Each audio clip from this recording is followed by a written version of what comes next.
आज के इस विश्लेषण के लिए हमारे पास एक बहुत ही दिलचस्प स्रोत है। ये एक छोटी डरावनी कहानी है जो हमारे एक श्रोता ने भेजी है और ये एक डिलीवरी ड्राइवर के साथ हुई एक बहुत ही परेशान करने वाली घटना के बारे में है। बिल्कुल। और ये कोई मतलब साधारण भूत प्रेत की कहानी नहीं है। ये मनोवैज्ञानिक आतंक की गहराइयों में उतरती है। हम्म। हमारा मिशन आज ये समझना है कि ये कहानी डर पैदा करने के लिए किन तकनीकों का इस्तेमाल करती है और और ये हमारी आज की दुनिया में निजता और सजा के बारे में क्या कहती है। तो चलिए इसे खोल कर देखते हैं। कहानी की शुरुआत बहुत ही सामान्य तरीके से होती है। एक हाई स्कूल का लड़का है जो एक स्थानीय कुरियर कंपनी के लिए काम करता है। ये कोई मजेदार पिज्जा डिलीवरी वाला काम नहीं है, बल्कि मेडिकल और कानूनी पैकेज डिलीवर करने का काम है। और लेखक यहीं से माहौल बनाना शुरू कर देता है। ये एक नीरस, थकाऊ काम है, लेकिन कहानी का जो मुख्य पात्र है, कथावाचक, वो इसे जिम्मेदारी से करता है। हाँ, वो नियमों का पालन करता है। बिल्कुल। और यही गुण बाद में उसके खिलाफ इस्तेमाल किया जाएगा। उस रात उसे एक आखिरी डिलीवरी मिलती है और यहीं से अजीब बातें शुरू होती हैं। हम्म। पता बहुत ही अधूरा है। झील के पास एक पुरानी लॉगिंग रोड पर एक कैबिन। कोई यूनिट नंबर नहीं, कोई गेट कोड नहीं। कुछ नहीं, बस एक अस्पष्ट लोकेशन। जानकारी का ये अभाव मतलब अपने आप में एक मनोवैज्ञानिक औजार है। हमारा दिमाग सुरक्षित महसूस करने के लिए पैटर्न और विवरण खोजता है। सही है। जब वे नहीं मिलते तो एक अनकहा तनाव पैदा होता है। कहानी हमें तुरंत बता रही है कि हम तयशुदा रास्तों से हट रहे हैं। बिल्कुल। और फिर बॉक्स पर एक अजीब स्टिकर है, recorded delivery do not deviate. इसका मतलब है रिकॉर्ड की गई डिलीवरी रास्ते से ना भटकें। ये एक सामान्य निर्देश जैसा नहीं लगता है ना? नहीं, बिल्कुल नहीं। नहीं, ये एक आदेश जैसा लगता है। ये सिर्फ पैकेज के लिए नहीं है, ये ड्राइवर के लिए एक नियम तय कर रहा है। रास्ते से ना भटकें। हाँ, इसका मतलब सिर्फ भौगोलिक रास्ते से नहीं है, बल्कि शायद प्रक्रिया से भी है। अच्छा। ये इस बात का पहला संकेत है कि इस डिलीवरी पर नजर रखी जा रही है, इसे नियंत्रित किया जा रहा है। इसके बाद वो उस सुनसान रास्ते पर निकलता है। सूरज ढल चुका है और माहौल पूरी तरह बदल जाता है। हम्म। पक्की सड़क पहले बजरी और फिर मिट्टी में बदल जाती है। और फिर एक-एक करके उसकी तकनीक उसे धोखा देने लगती है। हाँ, जीपीएस काम करना बंद कर देता है और फिर फोन का सिग्नल भी। पूरी तरह चला जाता है। बिल्कुल। ये आधुनिक डर का एक क्लासिक तत्व है। हम तकनीक पर इतना निर्भर करते हैं कि उसके बिना हम मतलब असहाय महसूस करते हैं। सही बात है। लेखक जानबूझकर कथावाचक को उसकी सभी आधुनिक सुरक्षा कवचों से दूर कर रहा है। वो अब सिर्फ अपनी सूझबूझ और उस अजीब निर्देश के भरोसे है। कहानी में एक लाइन है जो मुझे बहुत असरदार लगी। हम्म। ये सन्नाटा नहीं था, बल्कि एक ठहरा हुआ सन्नाटा था, जैसे जंगल इंतजार कर रहा हो। एक सामान्य सन्नाटा खालीपन का एहसास देता है, लेकिन ठहरा हुआ सन्नाटा वो ऐसा लगता है जैसे कोई है वहां। बिल्कुल ऐसा महसूस होता है जैसे उसमें कोई मौजूदगी है जो बस चुप है, देख रही है। लेखक प्रकृति को ही एक किरदार बना देता है, एक ऐसा किरदार जो शायद उसके खिलाफ है। और इसी इंतजार करते हुए जंगल के बीच में उसे वो केबिन मिलता है, पुराना, रास्ते से बहुत दूर, और पोर्च पर एक भिनभिनाती हुई लाइट। हम्म। लेकिन सबसे डरावनी बात यह है कि केबिन का मुख्य दरवाजा पूरा खुला हुआ है। और ये कहानी का पहला बड़ा नियम उल्लंघन है। हाँ। एक खुला दरवाजा स्वागत नहीं, बल्कि एक खतरे का संकेत है, खासकर ऐसी सुनसान जगह पर। ये एक स्पष्ट उल्लंघन है सामाजिक नियमों का, सुरक्षा की भावना का। ये एक ऐसा संकेत है जो चीख कर कह रहा है कि यहाँ कुछ बहुत गलत है। बहुत ज्यादा गलत। कोई भी समझदार इंसान शायद वहीं से वापस लौट जाता। शायद। लेकिन उसे अंदर एक नोट मिलता है। गत्ते पर लिखा है, डिलीवरी वाले लड़के, मैं तहखाने में हूँ, नीचे आ जाओ। और फिर व्यंग्यात्मक अंदाज में, सिग्नेचर जरूरी है ना? हाँ, वही तो। ये कहानी का एक अहम मोड़ है। यहाँ पहली बार हमलावर सीधे कथावाचक से बात कर रहा है और ये बातचीत व्यंग्यात्मक है। हम्म। वो उसकी नौकरी के नियमों का इस्तेमाल उसके खिलाफ कर रहा है, उसे एक ऐसी जगह पर खींच रहा है जहां उसे नहीं जाना चाहिए। उसके कर्तव्य की भावना को। हाँ, उसकी कर्तव्य की भावना को उसकी सर्वाइवल की प्रवृत्ति पर हावी होने के लिए इस्तेमाल किया जा रहा है। ये बहुत चालाकी से किया गया है। और फिर तहखाने के दरवाजे पर एक और नोट है। हाँ, यही तहखाना है। हाँ, ये अजीब है, चलते रहो। ये तो ऐसा है जैसे कोई उसके मन की बात पढ़ रहा हो। बिल्कुल। ये मनोवैज्ञानिक प्रताड़ना का एक और स्तर है। हमलावर न केवल उसे नियंत्रित कर रहा है, बल्कि उसकी हिचकिचाहट का मजाक भी उड़ा रहा है। हम्म। वो उसे बता रहा है, मुझे पता है कि तुम क्या सोच रहे हो। मुझे पता है कि तुम डरे हुए हो, लेकिन तुम्हें फिर भी अंदर आना होगा। हम्म। ये उसे पूरी तरह से शक्तिहीन महसूस कराता है। और फिर वो तहखाने में उतरता है और वहां जो उसे मिलता है वो डर की परिभाषा ही बदल देता है। तहखाना एक लंबा संकरा गलियारा है और दीवारों पर दर्जनों तस्वीरें लगी हैं। और सारी तस्वीरें उसी की हैं। यहीं पर डर बाहरी से भीतरी हो जाता है।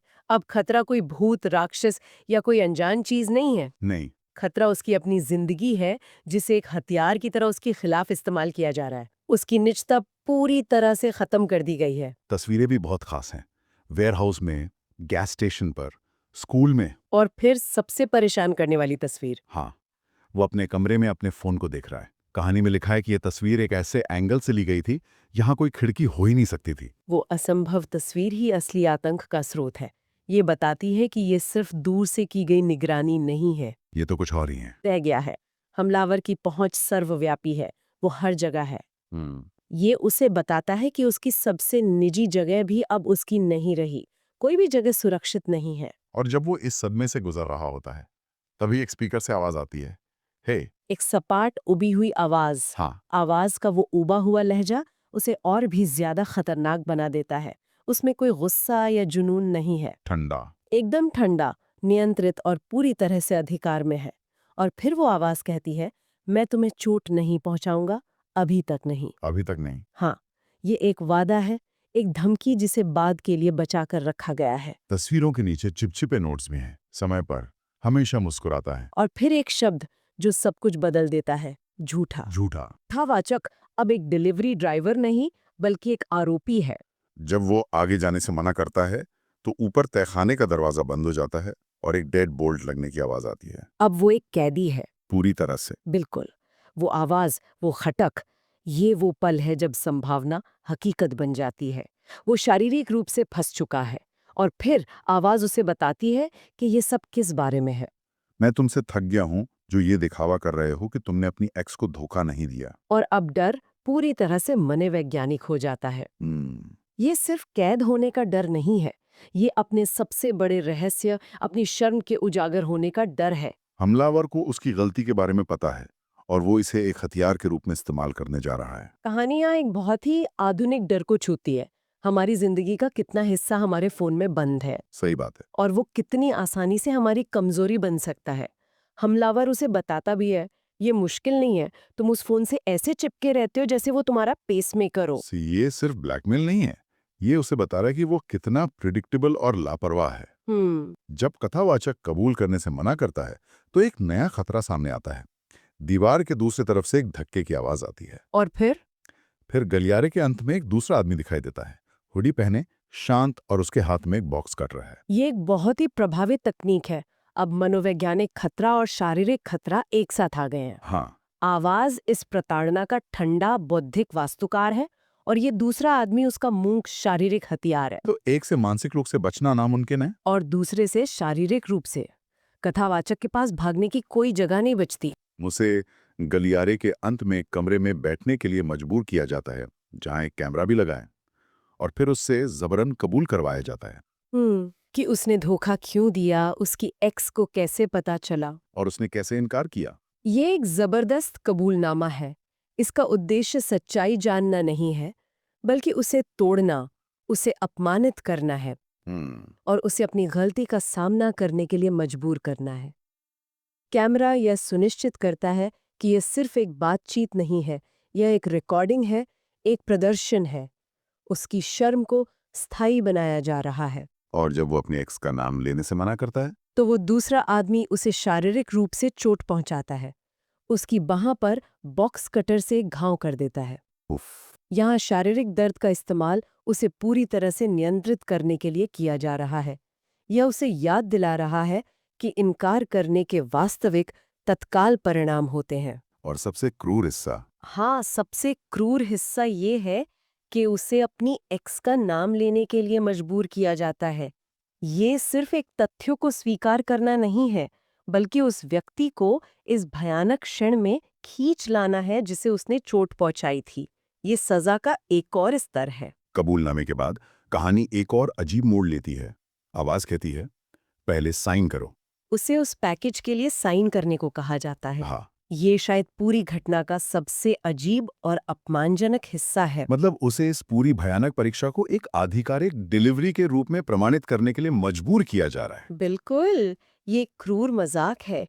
ये उससे बता रहा है कि उसकी पीड़ा भी एक तरह का लेन-देन है, एक सर्विस जो उसे डिलीवर की गई है। साइन करते ही ऊपर का दरवाजा खुल जाता है। वो भागता है, अपनी वैन में बैठता है और सोचता है कि सब खत्म हो गया। लेकिन कैबिन के दरवाजे पर एक नया साइन है, अपना आईना देखो। और यहाँ कहानी का असली मोड़ आता है। वो रियर व्यू मिरर में देखता है और पाता है कि वैन के कार्गो एरिया में कोई बैठा है। एक परछाई, इसका मतलब है कि तहखाना जाल नहीं था। वैन जाल थी। हाँ, वो कभी आजाद हुआ ही नहीं था। बिल्कुल। वो खतरे को अपने साथ ले जा रहा है। कहानी का ये मोड़ बहुत ही शानदार है क्योंकि ये डर को उस सीमित स्थान मतलब कैबिन से निकालकर उसकी अपनी दुनिया में ले आता है। उसकी वैन जो उसकी नौकरी और आजादी का प्रतीक थी, हाँ, वो अब एक चलता फिरता पिंजरा बन गई है। वो घबराकर वैन भगाता है और जब दोबारा आईने में देखता है तो कार्गो एरिया खाली होता है। उसे एक पल की राहत मिलती होगी। हाँ, लेकिन फिर उसके फोन पर मैसेज आते हैं, एक अनजान नंबर से। और ये अंतिम मोड़ है जो डर को हमेशा के लिए स्थापित कर देगा। पहला मैसेज है, तुमने बहुत अच्छा किया, और दूसरा एक फोटो है। हम्म वो एक गैस स्टेशन पर रुककर हिम्मत जुटाता है और फोटो खोलता है। ये उसी की तस्वीर है, गैस स्टेशन पर वैन में बैठे हुए, खिड़की के ठीक बाहर से ली गई। और शीशे के प्रतिबिंब में उसके पीछे कार्गो एरिया में एक धुंधली आकृति दिखाई दे रही है। ये पुष्टि कर देता है कि जो उसने देखा था वो उसकी कल्पना नहीं थी, वो सच में उसके साथ था। और ये तस्वीर एक संदेश है कि निगरानी अभी भी जारी है। वो बचकर नहीं निकला है, उसे बस रिहा किया गया है, एक लंबी रस्सी के साथ। और फोटो के नीचे की आखिरी लाइन, वो इस कहानी को हमेशा के लिए जहन में बसा देती है। ईमानदारी तुम पर अच्छी लगती है, इसे बनाए रखना। हम्म ये एक चेतावनी है, एक आजीवन सजा। उन्होंने उसे सिर्फ उसकी पिछली गलती के लिए सजा नहीं दी, बल्कि वे अब उसके भविष्य के व्यवहार को भी नियंत्रित कर रहे हैं। डर अब उसकी जिंदगी का एक स्थायी हिस्सा बन गया है, वो हमेशा पीछे मुड़कर देखेगा। साथ लेकर घूमेगा। तो अगर हम इस कहानी से मुख्य बातें निकालें, तो ये सिर्फ एक डरावनी घटना नहीं है। ये इस बारे में है कि कैसे नियमों और कर्तव्य की भावना को हथियार बनाया जा सकता है, कैसे तकनीक हमारी निजता को खत्म कर सकती है। और कैसे अपराध बोध और शर्म का इस्तेमाल किसी को नियंत्रित करने के लिए किया जा सकता है। हम्म बिल्कुल। और ये कहानी श्रोताओं के लिए एक बहुत ही परेशान करने वाला सवाल छोड़कर जाती है। एक ऐसी दुनिया में जहां हमारी जिंदगी का हर पल डिजिटल रूप से दर्ज हो सकता है, हम में से कितने लोग इस तरह के व्यक्तिगत फैसले के लिए असुरक्षित हैं? ये हमें सोचने पर मजबूर करती है कि हमारी डिजिटल जिंदगी हमें कितना प्रिडिक्टेबल बनाती है। और क्या सच में कोई निजी रहस्य जैसी चीज बची है?